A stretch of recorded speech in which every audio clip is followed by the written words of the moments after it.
John Payne, how's it going? Very good, sir. Yourself? It's going very good. So, you got a lot of things coming out right now. Raiding the Rock Vault. What do you think of that? I have. I've been a busy fellow. It seems. How's life treating you? Great. I'm always happiest when I'm working, and actually doing a project like this with such great people is what I live for. All right. So, John, Raiding the Rock Vault. Whose idea did all this come from? Whose idea was it? Rock Vault, actually, it started off as Rock Vault, and it was an idea by one of my old managers, Simon Napier Bell, who used to manage the Yardbirds and Wham and Asia when I was in it at the beginning. And he was in India and saw this covers band and just people going crazy. And his idea was to set up just an ultimate covers band, so just doing classic rock, but with great members in. We took this idea and recorded a few songs and met with some very high-profile people here in America. And it turned out it wasn't anything novel or new. It turned out that other people had done it, the voices of classic rock. You've got Steel Panther and Camp Freddy, and then obviously lots of smaller covers band. And our idea was to do it on a stadium level. However, it still needed an edge, and we went back to the drawing board. This idea happened about 2 years ago. We went back to the drawing board at the beginning of this year and try to find what we should do. And then one evening I was out with a couple of friends, and I was talking about a show that I was in called Jeff Wayne's War of the Worlds. I don't know if you're familiar with it, but it's a very cool piece of music that's narrated by Richard Burton and had Phil Lynott in and Justin Hayward and Chris Thompson, great singers with the London Symphony Orchestra. And it's a great piece of music, and it tours quite successfully every Christmas in the UK, a bit like Trans-Siberian Orchestra does here. Mm-hmm. And I was asked to do 1 year Phil Lynott's part, which was great fun. He played the past minute. So I was talking to a friend at a bar here in Los Angeles, and all of a sudden I thought, that's it. Let's make this a story. Let's make it a narrated story, and have it as the history of classic rock, so that it would be a great musical journey for people that had lived it and remembered it, and then for people that hadn't, it would be a great history lesson. Mm-hmm. So I then chronologically started in 1948 with the influence of black music, of folk, of blues, R&B, and their influences on getting people started like Bill Haley and early artists. And then in the mid-1960s, we then start the show with The Who, My Generation, and chronologically we go all the way through to 1990. Mm-hmm.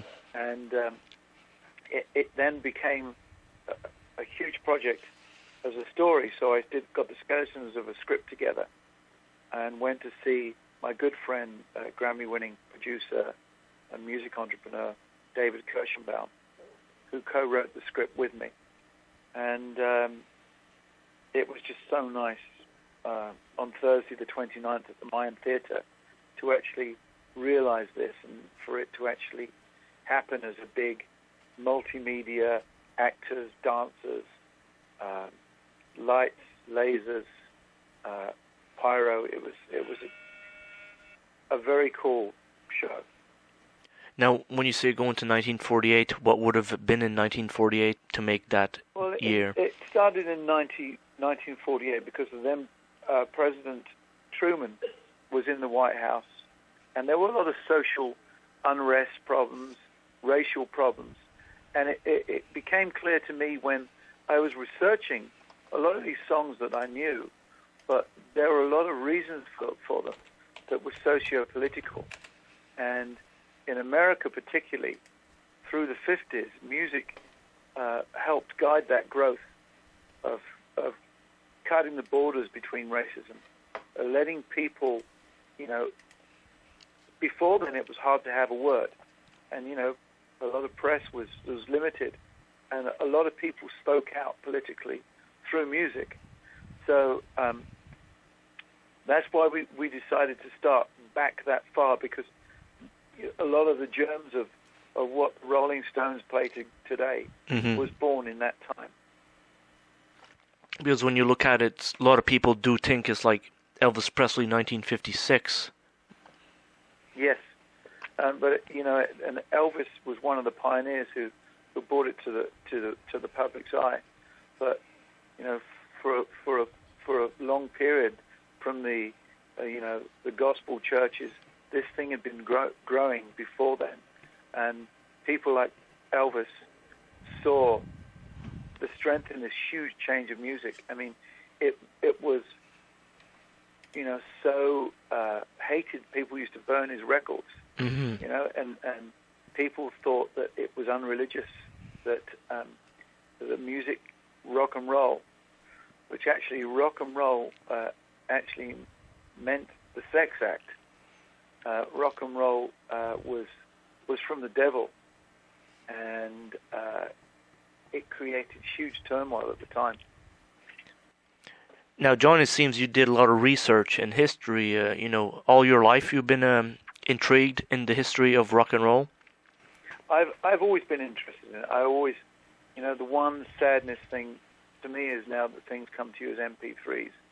I used to love, as a kid, picking up an album and then seeing who produced it, who'd worked on it, what studios they were at, and then researching in my way what other records those people had done and where they'd got their influences from. And growing up when I did, I was very lucky to be born in a time where people like Hendrix, Santana, and Clapton, and Ritchie Blackmore all came onto the scene. So music history is a very dear thing to me, and those songs, like the songs in our set, just will never be written again. We can try and write them, but we haven't got the same social, groundbreaking, political things happening that happened then. And now music is a fast food medium now. It's taken for granted. It's gone. You're inundated with so much multimedia input that we become desensitized to it. Whereas in those days, that was the only thing. People loved their artists and clung to them for a long time. And this is why you're still hearing Stairway to Heaven played on the radio today. I mean, when I first joined ASIA, we went a lot into Eastern Europe and some of the former Russian bloc countries, and going, into East Berlin and Romania, and it was so interesting that people had underground movements because they weren't allowed to listen to rock and roll or classic rock. And we take it for granted that we could use that as a voice, but that voice from America and from the UK was actually taken by a lot of people all over the world, affected. And the more I researched this, it affected huge social change. So this took on a life of its own when David Kirschenbaum and I were working on it. We started realizing, and we kind of knew it, but even more that how much it paved change throughout the whole world. In your days of, have you ever collected tons of records, and how's your music collection yourself? As a kid, I moved about a lot, and I had a really nice album collection. Some collection used to be fantastic in vinyl. I remember I was never the tidiest kid, so my friends all had their albums in beautiful, like, plastic cases. mine were always strewn about my bedroom. But nevertheless, I was so passionate about it, and we used to sit in my dad's garage and pick up our guitars and play along to Abraxas and Robin Trower and Free and Hendrix. But over the years of moving about and getting into CDs, I sold or lost most of my record collection. In fact, this week I'm actually looking for one of those old pieces of furniture. I don't know if you remember them, called a console stereo. And I always remembered how good they sounded. They might just be total nostalgia, but I want to get one to put in my apartment, and I want to start collecting records again. I miss that. The actual record itself is an art form. It's a very beautiful art to be into as well when you look at record vinyl collecting.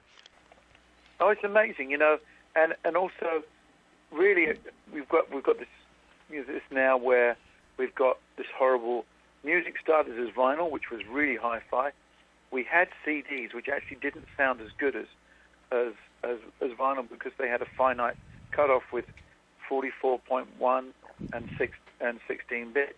And then now we've got MP3s, which are total crap. They're distorted, they're low quality. And so, you know, as technology has increased, the actual listener has, you know, come down to listening to music on their phone, which is horrible. And the not just, even CDs didn't do it quite, but always with Asia, I always wanted to have great artists, really informative booklets so that people know who played what studio it was recorded at, when it was recorded, who was the engineer, who was the tea person, who were the people working in catering, and all. I love to see all that information. And the CD was never great because of the size of the text, but with a record, I always remember the gatefolds or pulling out the insert and reading every lyric while you'd listen to the song. And look at now, we're at MP3 level, and it's not too good, and the kids of today will never know the difference of what an actual album should be. And, you know, they don't appreciate, you know, I even had an argument with a film guy here. I was in a bar in Burbank, and he was saying, well, you know, music downloads, it's only music. And he said, you know, free downloads, so what? And I said, well, what about if your movies were downloaded for free? He said, oh, no, I wouldn't want that. I said, well, what's the difference? It's still intellectual copyright. And music now is perceived as low value, a low value item. And this is another reason why I wanted to get Raiding the Rock Vault together, because you can take away record sales from artists, you can take away their recorded works or their film works, but you can't replace live. And live music is I think going to increase even more in people's experiences because of the low impact on you of an MP3. Raiding the Rock Vault, where did the whole lineup come from? Yeah, once I've established the idea, we wanted to record some songs, and I had a great recording band, Simon Phillips from Toto and The Who, Lee Sklar, who's probably one of the most interesting and famous bass players in the world, Tim Pierce, who's probably the top session player, guitarist in the world, who's played from everyone from Celine Dion to the first Bon Jovi album to Meatloaf, and Roger Manning, who was in a great band called Jellyfish, and later Beck. So I had a cool recording band and recorded the backing tracks, recorded 33 songs in 11 days. Then I wanted to get some really great singers on it, and luckily through my touring with Asia and Asia Featuring John Payne, I was lucky to have toured with some great bands and great singers. So I got friends like Alex Liggett-Wood from Santana, sing stuff, Bobby Kimball from Toto, Andrew Freeman, who done some stuff in the Offspring, who is really a secret weapon for Raiding the Rock Vault, great vocalist. Robin McCauley, Paul Shortino, Jolyn Turner, and there's going to be more. But that helped me when choosing the live setup, that I just had this wonderful palette of musicians and singers. I got hold of Howard Leese on guitar from Heart. I got hold of Tracy Guns, and it's just like I was a kid in a toy shop. That I sent people the script and had the budget to put this thing together in a big way, and it was relatively easy for me to get to these people and to explain what the thing was. Well, let me tell you, it's a great product. It seems what this is going to be, actually touring. It's going to be very good to see. I'm really excited about it.